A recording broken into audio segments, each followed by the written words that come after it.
오늘의 낭독자 김영숙 권사님입니다. 창세기 48장.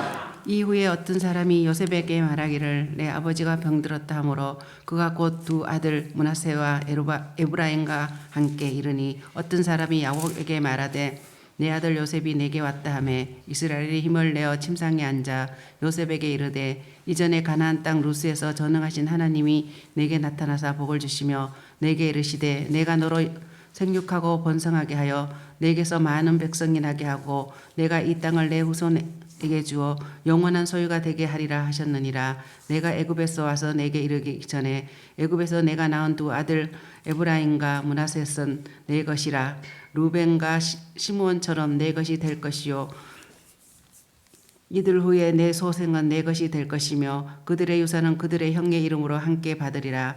내게 대하여는 내가 이전에 밧단에서 올 때에 라헬이 나를 따르는 도중 가나안 땅에서 죽었는데 그곳에 에브라까지 길이 아직 먼 곳이라. 내가 거기서 그를 에브라길로 장사하였느니라. 에브랏은 곧 예루살렘이라. 이스라엘이 요셉의 아들들을 보고 이르되 이들은 누구냐? 요셉이 그의 아버지에게 이르되 이는 하나님이 여기서 내게 주신 하나님이이다. 아버지가 이르되 그들을 데리고 내 앞에서 나오라. 내가 그들에게 축복하리라. 이스라엘의 눈이 나이로 말미암아 어두워서 보지 못하더라. 요셉이 두 아들을 이끌어 아버지 앞으로 나아가니 이스라엘이 그들에게 입 맞추고 그들을 안고 요셉에게 이르되 내가 내 얼굴을 보리리라고는 생각하지 못하였더니 하나님이 내게 내 자손까지도 보게 하셨도다. 요셉이 아버지의 무릎 사이에서 두 아들들을 물러나게 하고 땅에 엎드려 절하고 오른손으로는 에브라임을 이스라엘의 왼손을 향하게 하고 왼손으로는 므낫셋을 이스라엘의 오른손을 향하게 하여 이끌어 그에게 가까이 나아가매 이스라엘이 오른손을 펴서 차남 에브라임의 머리에 얹고 왼손을 펴서 므낫셋의 머리에 얹으니 므낫셋은 장자라도 팔을 엇박겨 얹었더라. 그가 요셉을 위하여 축복하여 이르되 내 조부 아브라함과 아버지 이삭이 섬기던 하나님, 나의 출생으로부터 지금까지 나를 기르신 하나님, 나는 모든 환난에서 건지신 여호와의 사자에게 이 아이들에게 복을 주시오며 이들로 내 이름과 내 조상 아브라함과 이삭의 이름으로 칭하게 하시오며 이들이 세상에서 번식하게 하시기를 원하나이다. 요셉이 그 아버지가 오른손을 에브라임의 머리에 얹는 것을 보고 기뻐하지 아니하여 아버지의 손을 들어 에브라임의 머리에서 므낫세의 머리로 옮기고자 하여 그의 아버지께서 이르되 아버지여 그리 마옵소서. 이는 장자이니 오른손은 그의 머리에 얹으소서 하였으나 그의 아버지가 허락하지 아니하였으며 이르되 나도 안다 내 아들아 나도 안다. 그도 한 족속이 되며 그도 크게 되려니와 그의 아우가 그보다 큰 자가 되고 그의 자손이 여러 민족을 이루리라 하고 그날에 그들에게 축복하여 이르되 이스라엘이 너로 말미암아 축복하기를 하나님이 내게 아브라함 같고 므낫셋 같게 하시리라 하며 에브라함을 므낫셋보다 앞세웠더라. 이스라엘이 요셉에게 또 이르되 나는 주구나 하나님이 너희와 함께 계시사 너희를 인도하여 너희 조상의 땅으로 돌아가게 하시려니와 내가 내게 내 형제보다 세금 땅을 더 주었나니 이는 내가 내 칼과 할로 아모리 족속의 손에서 빼앗는 것이니라. 아멘. 이는 생명의 말씀입니다. 하나님 감사합니다. 오늘 말씀은 창세기 48장입니다. 애굽에 와 있던 요셉과 그의 가족 4명을 포함해 70명이나 되는 야곱의 식솔이 애굽 땅 안으로 들어갔습니다. 이들을 위해서 요셉이 마련한 땅은 고센이라는 땅이지요. 여기는 애굽의 최북단에 있습니다. 말하자면 애굽의 변방 지역인 것이지요. 왜 여기인가요? 창세기 46장 34절을 보면 요셉이 그 이유를 이렇게 말해주고 있습니다. 애굽 사람은 다 목축을 가증히 여기나니 당신들이 고센 땅에 살게 되리이다. 아멘. 보세요. 목축하기 괜찮은 땅이라 목축업을 하는 야곱의 집에게 적합한 곳이라 하면서 또 뭐라고 말한 겁니까? 그런데 애굽인은 목축을 부정하게 여겨 이 말을 하는 거예요. 고로 이 땅은 단순히 변두리가 아닌 것입니다. 애굽 사람이 오기를 꺼려하는 부정한 땅인 것이지요. 그래서 할 수 있습니다. 요셉이 이 땅을 살 곳으로 준비한 이유, 여기 살면 애굽인과 떨어져 지낼 수 있기 때문입니다. 왜 이래야 할까요? 애굽인을 피할 이유가 딱히 있습니까? 어제도 47장 말씀을 통해서 겉보기에 보잘것없는 야곱이 인격과 삶에서 진하게 스며나오는 믿음의 향기로 말미암아 애굽 신의 제사장 딸이었던 며느리를 어디에서 어디로 바꾸게 하였다? 세상 바라기에서 하나님 바라기로 바꾸었다 말씀드렸잖아요.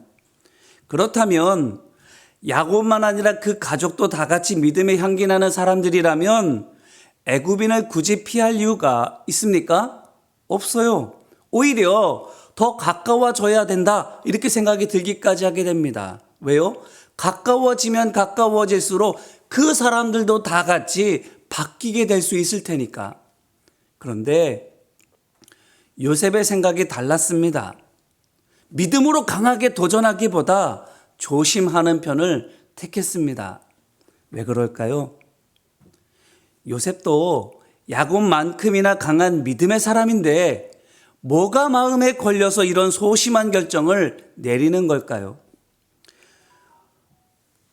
46장에 단서가 될 만한 것이 있는데 46장 13절로 26절 말씀을 보면 흉년이 계속되면서 애굽 백성들의 형편은 계속 힘들어지고 있는데 반해 46장 27절 말씀을 보면 야곱의 집만은 날로 번성하는 것을 보게 됩니다. 바로 이것 때문이에요.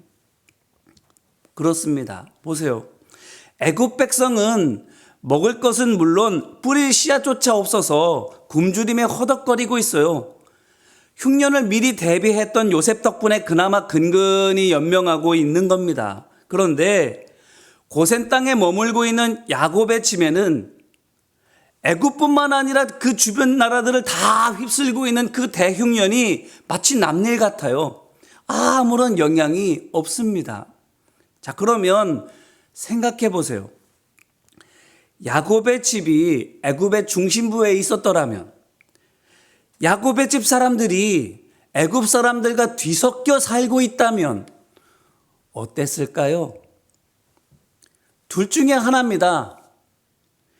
야곱의 집도 애굽 사람들처럼 궁핍하게 되든지 아니면 야곱의 집만 무탈하니까 애굽 사람들이 시기해서 옛날에 LA에 폭동이 났을 때 흑인들이 백인 가정집과 우리 한인 사람들 가게들 다 집격해서 불놓고 물건들 다 빼앗아갔던 것처럼 무탈한 야곱의 집 사람들이 막 쳐들어가서 다 부수고 다 훔쳐가게 되든지 이 둘 중에 하나였을 거예요.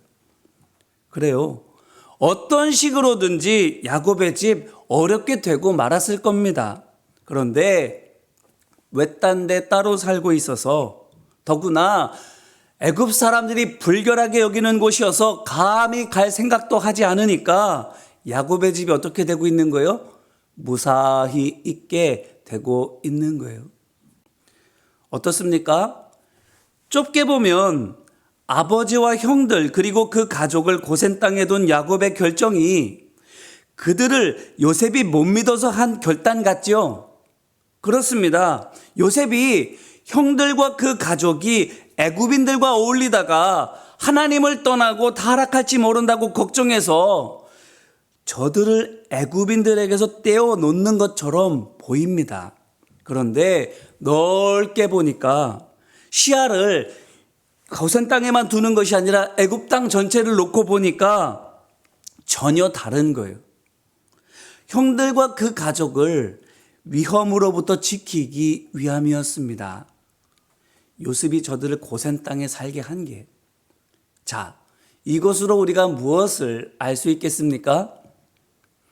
섣부른 판단과 정죄는 금물이라는 겁니다. 우리 같은 믿음의 사람은 더더군다나 그렇습니다. 왜냐하면 우리를 향하신 하나님의 계획이 때때로 우리가 생각하고 우리가 이해하는 것의 수준을 넘어서는 매우 심오하고 광대한 것일 때가 많기 때문이에요. 그 좋은 예가 사도행전 28장에 있습니다. 한겨울에 재판을 받으려고 로마행 배를 탔던 바울, 풍랑을 만나서 고생하지요. 힘들게 한 섬에 닿았고 겨우 무태 올라왔습니다.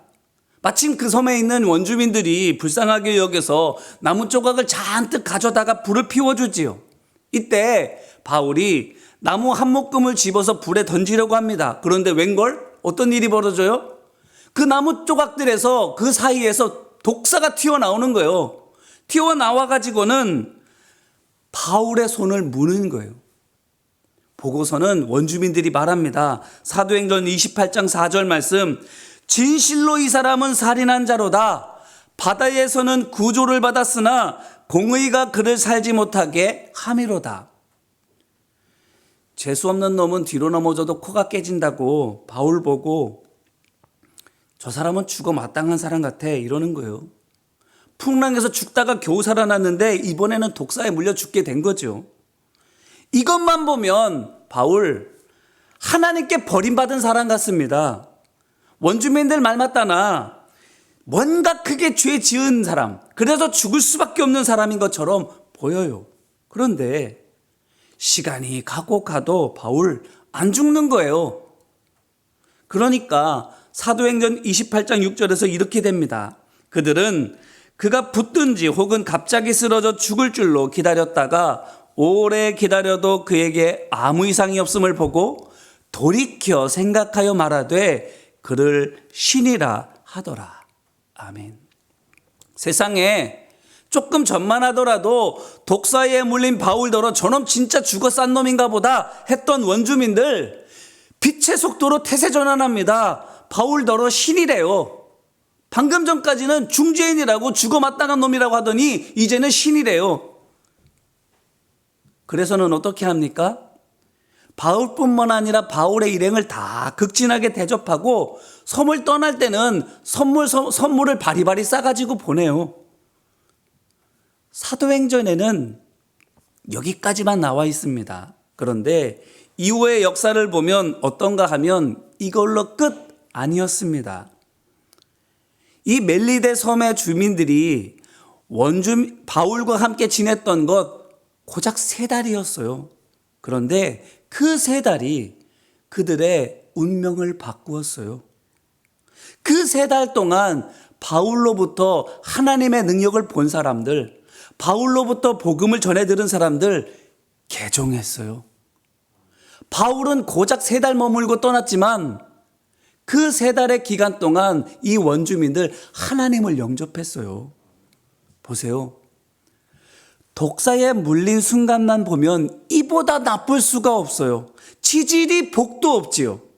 그런데 그게 결국 어떻게 됐습니까? 이보다 더 좋을 수 없을 만큼 좋아졌어요. 복도 이런 복이 없어요. 그래서 독사 바울에게는 뭐가 됐습니까? 하나님께서 나를 지켜주고 계신다라는 확신을 받는, 나아가 이제까지 많은 여정 또한 수많은 사람들에게 시달렸던 지친 심신이 힘과 위로를 얻는 은혜의 도구가 됐어요. 뿐만 아니라 원주민들에게도 뭐가 됐어요? 바울을 통해서 하나님의 능력을 체험하는, 복음을 받게 되는, 그래서 영생을 얻게 되는 축복의 통로가 됐어요. 그러니 어떻습니까? 독사가 좁게 보면 참 나쁜 사단의 공격인 것만 같았는데 알고 보니 참 고마운 하나님의 선물이었던 거예요. 맞아요. 좁게 보면 나쁜 것이지만 넓게 보니 좋은 것이었습니다. 이제 오늘 말씀을 보세요. 시름시름 앓는 야곱 임종이 가깝습니다. 하여 요셉 아버지의 곁을 지키지요. 그때 야곱이 요셉을 축복하는데 특별히 요셉의 두 아들 므낫세와 에브라임을 축복해 줍니다. 자, 그런데 오늘 말씀 13절로 16절 말씀을 보니까 야곱의 행동이 이상해요. 아버지 야곱이 아들들에게 축복하려는 것을 보고 요셉이 장남 므낫세는 아버지의 오른편에, 차남 에브라임은 아버지의 왼편에 오게 만듭니다. 아버지의 오른손이 장남을 안수하고 아버지의 왼손이 차남을 안수하도록 그들의 자리를 배치해 놓은 겁니다. 그런데 야곱이 오른손과 왼손을 엇갈려서 오른손을 차남 에브라임의 머리에 얹고 왼손을 장남 므낫세의 머리에 얹는 거예요. 이러면 어떻게 돼요? 차남 에브라임에게 장자의 복, 곧 상속권이 돌아갑니다. 그걸 보고 요셉이 어떻게 해요? 17절과 18절 말씀입니다. 우리 같이 읽어볼까요? 17절 18절 말씀. 요셉이 그 아버지가 오른손을 에브라임의 머리에 얹은 것을 보고 기뻐하지 아니하여 아버지의 손을 들어 에브라임의 머리에서 므낫세로 머리로 옮기고자 하여 그의 아버지에게 이르되 아버지여 그리 마옵소서 이는 장자이니 오른손을 그의 머리에 얹으소서 하였으나 아멘. 그래요. 요셉 보고 기뻐하지 아니하여 라고 되어 있는 것처럼 마음이 불편해졌습니다. 아버지가 장남과 차남을 혼동하는 것이, 그래서는 손을 바꾸려고 하는 거예요. 왜 이렇게 합니까? 옛날에 에서가 야곱에게 장자권을 빼앗겼을 때처럼 동생에게 장자권이 넘어간 므낫세가 동생을 해칠까 염려해서일 수도 있겠지요. 또 어쩌면 요셉의 생각으로는 동생보다 형이 집안의 가정으로 더 적합하다고 여기고 있기 때문인지도 모릅니다. 그래서 이런 생각 때문에, 이런 염려 때문에 아버지가 하는 행동을 만류하고 있는 거죠. 하지만 그래도 어떻게 합니까? 야곱 어찌든지 그냥 고집대로 그냥 하는 거예요. 그리고는 결국 그렇게 됩니다. 중요한 건 그 다음이에요. 전에 창세기 38장 말씀을 나눌 때 유다에게 쌍둥이 아들이 있었는데 몸이 먼저 나왔던 베레스는 차남이 되고 몸이 나중에 나온 세라가 장남이 되었다라는 말씀을 제가 드렸지요. 생각나십니까? 베레스는 야곱보다 더 억울할 수밖에 없어요. 야곱은 형을 뒤따라서 나왔지만 베레스는 몸이 아예 먼저 나왔기 때문이죠. 그러니까 내가 장자라고 오히려 더 그가 주장할 수 있습니다. 그런데 억울해서 어떻게든 형의 장자권을 가로채려고 했던 야곱과 다르게 베레스 그렇게 하지 않았어요. 왜? 아버지 유다가 하나님 앞에 철저히 회개하고 거듭났기 때문이에요. 믿음의 사람이 된 유다가 세라와 베레스를 믿음 안에서 양육했기 때문에 장자권을 놓고 형제가 갈등하지 않을 수 있었던 겁니다. 같은 거예요. 오늘 말씀의 요셉도 처음에는 마음이 불편했습니다. 염육 때문에든 아니면 내 기대와 달랐기 때문에든 마음이 처음에는 너무너무 불편했어요. 그런데 이내 마음을 추스르고는 아버지의 뜻을 따르는 거예요. 왜? 아버지가 세상 사람들처럼 상황과 이해 득실에 따라서 정치하는 사람 아니니까, 아무 생각 없이 그렇게 하는 사람이 아니니까 오늘 말씀 10절에 있는 것처럼 노안으로 시력을 잃어서 앞을 못 보지만 말 그대로 나이 때문에 육신의 시력을 잃은 거지 죄 때문에 영적인 안복을 잃은 것은 아니라는 것을 알고 있으니까. 그렇기 때문에 아버지가 믿는 하나님을 요셉도 또한 신뢰하고 있는 거예요. 그것 때문입니다. 요셉 하나님을 신뢰하는 사람이기에 하나님 앞에 신실한 믿음의 사람, 자기 아버지의 하나님을 또한 신뢰하고 있는 겁니다. 요셉 하나님을 신뢰하는 사람이에요. 노예가 됐어도 하나님을 신뢰했어요. 죄수가 됐어도 하나님을 신뢰했어요. 거기서 더 죄수 중에 죄수가 됐어도 하나님을 신뢰했어요. 그렇습니다. 요셉은 매번 추락하는 인생을 살았지만, 그래서 바닥 끝까지 내려갔지만 그래도 하나님을 신뢰했어요. 그런데 그 하나님께서 어떻게 하셨어요? 바닥을 꼭대기로 바꿔주셨잖아요. 그러므로 요셉 그 누구보다도 좁은 시야로 보지 않습니다. 하나님의 신실하심, 내가 지금 당장 경험하고 내가 지금 보는 이 일과 그 나중 일이 얼마든지 달라질 수 있다는 것을 체험했던 요셉, 좁은 시각으로 보지 않아요. 그 누구보다도 한순간으로 전체를 판단하지 않아요. 나쁜 게 나쁜 것만은 아니라는 것을, 하나님께서 그 나쁜 것을 통해서 얼마든지 하나님의 영광을 보게 하실 수 있다는 것을 그는 너무나도 잘 알고 있는 것입니다. 그래서요, 요셉이 염려 내려놓고 생각 내려놓고 아버지의 하나님, 차남이지만 장남의 길을 걷게 된 에브라임의 하나님, 장남이지만 차남의 길을 가게 된 므낫세의 하나님, 그 하나님을 온전히 신뢰하면서 그들의 삶을 그분의 손께 맡겨드리고 있는 거예요. 자, 그러니까 어떻게 됩니까? 어제 말씀드렸어요. 출애굽할 때 이스라엘의 12지파가 있는데 에브라임 지파가 있고 므낫세 지파가 있습니다. 요셉의 이 두 아들 각각 하나의 지파로 성장해 있는 거예요. 그것으로 할 수 있습니다. 장남이지만 차남이 된 므낫세가 내 처지를 비관하거나 에브라임을 시기하지 않았다라는 것을, 뿐만 아니라 차남이었지만 장남이 된 에브라임도 굴러 들어온 이 복에 고만해지거나 우쭐대면서 므낫세를 우습게 여기지 않았다라는 것을, 변함없이 서로를 축복하면서 각자에게 주어진 이 길들을 걸어갔다라는 것을, 이것을 통해서 우리가 볼 수 있는 거예요. 서로 다퉜다면, 서로 시기하든지 서로 하찮게 여겼든지 했으면 서로 싸우다가 질이 멸렬해버리고 말았을 거예요. 이렇게 한 사람이 각각 하나의 거대한 지파를 이루지는 못했을 거예요. 이제 이 말씀으로 우리 자신을 돌아보기를 바라요. 한순간 좋고 나쁨에 일이 당장 되고 안 되고에 일희일비합니까? 섣불리 판단하지 마시기를 바랍니다. 어떻게 될지 몰라요. 야곱의 가족에 살게 된 고생처럼, 바울을 물었던 독사처럼 한순간에는 나빠 보일 수 있으나 그것이 어떻게 하나님께서 선한 것으로 바꾸실지 모르는 거예요. 그러니 기억하십시오. 모든 것이 합력하여 선이 된다라는 것을. 아무한테나 그렇게 되는 것 아닙니다. 로마서 8장 28절 말씀이에요. 하나님을 사랑하는 자, 곧 그의 뜻대로 부르심을 입을 자들에게는 모든 것이 합력하여 선을 이루느니라. 하나님을 믿지 않는 사람, 하나님을 신뢰하지 못하는 사람, 내 욕심을 가지고 있는 사람, 상황과 이해 득실에 따라서 이리저리 마음과 생각과 길을 바꾸는 사람, 순간순간 판단하며 요리 옮겼다 조리 옮겼다 하는 사람, 합력하여 선을 이룰 수가 없어요.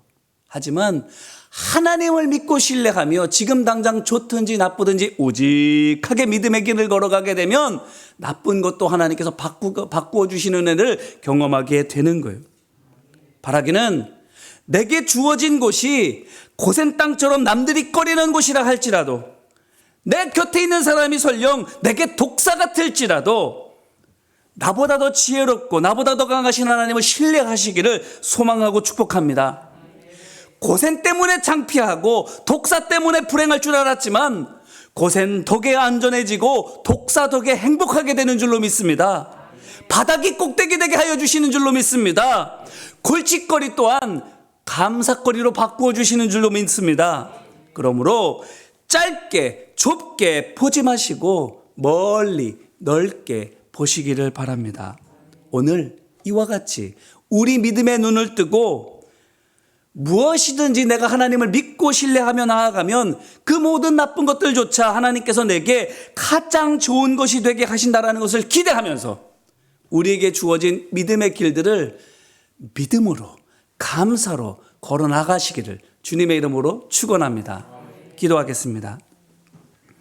은혜와 사랑 많으신 아버지 하나님, 당장 힘든 것, 당장 안 좋은 모든 것, 그것으로 말미암아 낙심하며 원망하고 불평하는 것이 사람의 마음이지만, 그래서 나쁠 때는 울다가 좋을 때는 웃다가 그렇게 일희일비하는 인생의 길을 갈짓자로 사람들은 걸어가지만 믿음의 사람들은 그렇게 걸어가지 않음을, 내가 유리한지 불리한지에 따라, 내게 좋은지 나쁜지에 따라 손바닥 바꾸듯 그렇게 바꾸며 살아가지 않음을 말씀하여 주십니다. 믿음으로 우직하게 살아갔던 유다처럼, 믿음으로 우직하게 살아가는 야곱처럼, 믿음으로 우직하게 하나님을 신뢰하며 살아가는 요셉처럼 그들의 아들들도 그와 같은 삶을 살고 거대한 지파를 이루어 하나님의 백성이 되는 것들을 볼 때에 아버지 하나님, 오늘 우리가 좁은 눈으로, 짧은 눈으로 상황을 판단하며 하나님이 나를 버리셨다, 하나님이 나와 함께 가신다, 이리 일비하며 살아가지 않고 어떤 상황에서든지 하나님만을 의지하며 믿음으로 걸어가 안 좋은 것들조차도 합력하여 내게 선이 되게 하여 주시는 하나님의 놀라우신 은혜와 능력을 경험하는 우리 한 사람 한 사람 될 수 있도록 도와주옵소서. 하나님이 바뀌시는 것이 아니라 우리가 바뀌는 것임을 기억하며 변함없으신 하나님과 같이 또한 우리도 한결같이 하나님만을 신뢰하며 살아가는 오늘 한날 되게 하여 주시옵소서. 그 마음으로 경제적으로 어려운 하나님 앞에 헌금을 올려드립니다. 상황이 모든 것들이 어렵고 아프나 그 모든 것들 다 내려놓고 하나님만을 신뢰하며 이 시간 예배의 시간, 기도의 시간으로 삼습니다. 아버지 하나님, 우리의 물질을 축복하여 주셔서 변함없으신 하나님으로 말미암아 언제나 안전하게 하여 주옵소서. 우리의 삶을 주님께서 축복하여 주셔서 하나님의 손에 붙들려서 사망의 음침한 골짜기 가운데서도 그보다 더 크신 하나님의 능력을 경험하며 살아가는 은혜와 복을 누릴 수 있게 하여 주시옵소서.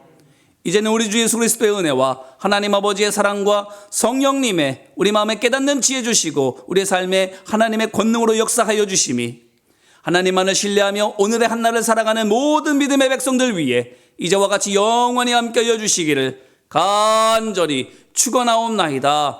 아멘. 이 시간 함께 기도할 때에 오늘은 토요일입니다. 주일을 준비하는 날입니다. 오늘부터 하나님 앞에 거룩하게 살기를 위하여 기도하시고